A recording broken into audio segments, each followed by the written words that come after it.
The U.S. is preparing a more than $2 billion military aid package to Ukraine. It's expected to include heavy artillery that will allow Kyiv to strike further behind enemy lines. And this comes as fierce fighting continues to rage across the country's east.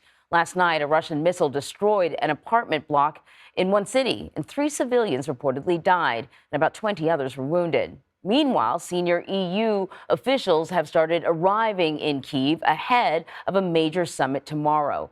CBS News foreign correspondent Imtiaz Tyab joins us now with the latest. Imtiaz, good morning. Hey, Anne-Marie, very good to be with you. Yeah, you're absolutely right. These top European Union officials have now begun arriving in Kyiv ahead of the historic EU-Ukraine summit. But even before the start of the talks, it was made clear to Ukraine that its hopes of quickly joining the group of European nations wasn't likely. Kyiv had set what it called a, quote, ambitious goal of joining the EU in 2 years. But member states made it clear the process was far too complex to do that.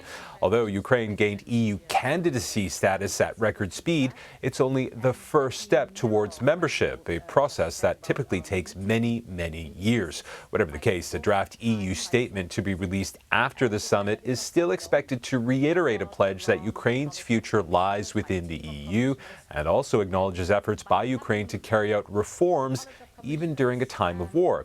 Now, would-be EU members are required to align with a large body of rules, laws, and standards. And while Ukraine's efforts at reform are being widely praised, it has to be said there has yet to be any real assessment or public assessment of that progress by the EU. Still, the other aims of the summit is for the EU to show solidarity with Ukraine and to send a political signal to Russia that support for Kyiv is not waning whatsoever.